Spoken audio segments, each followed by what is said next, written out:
સુરતના ગોળાદરા ખાતે આવેલી આદર્શ પબ્લિક સ્કૂલની વિદ્યાર્થીનીએ ફીને લઈને અપાતા ત્રાસથી કંટાળી આપઘાત કર્યો હોવાના આક્ષેપને લઈ એબીવીપી દ્વારા સ્કૂલે જઈ વિરોધ કરાયો હતો, તો વિરોધ કરનારાઓની પોલીસે અટકાયત કરી હતી।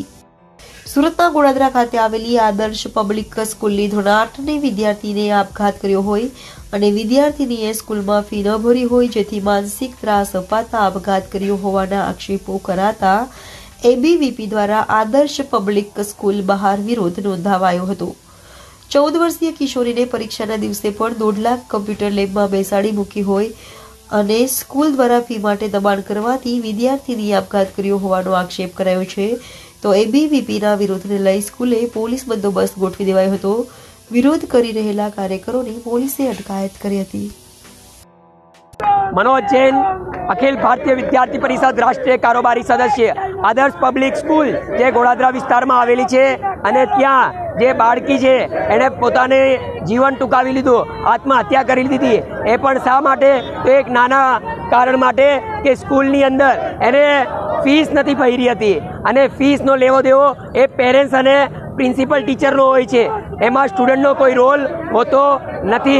अने आ जे विस्तार छे गोड़ादरा विस्तार ए परप्रांतीय विस्तार छे, स्लम अहींया स्लम एरियो वधारे छे अने मध्यम वर्गीय गरीब वर्गीय विस्तार छे, एटले अहींया આપણે માની શકીએ કે કોઈની પરિસ્થિતિ કોઈ સમય ખરાબ હોય કે નહીં ભરી શક્યો હોય તો એમાં વિદ્યાર્થીને આવું મેન્ટલ હરેસમેન્ટ કર્યું એ બહુ ખોટી બાબત છે અને નિંદનીય બાબત છે। એટલે આ જે સ્કૂલ છે એના માટે અમે ડીઓથી પણ માંગણી કરી છે કે આના ઉપર વ્યવસ્થિત કાર્યવાહી થાય અને આનો લાયસન્સ રદ થાય અને ભવિષ્યમાં પણ બીજી કોઈ સ્કૂલો આવો કૃત્ય નહીં કરે, આવી બાળકીઓને પોતાનું જીવન નહીં ટૂંકાવવું પડે એના માટે દાખલો બેસે। અને અખિલ ભારતીય વિદ્યાર્થી પરિષદ એ સતત વિદ્યાર્થીઓ માટે કામ કરતું આવ્યું છે, એટલે કોઈ પણ દિવસ આવા કૃત્ય નહીં ચલાવવામાં નહીં આવે।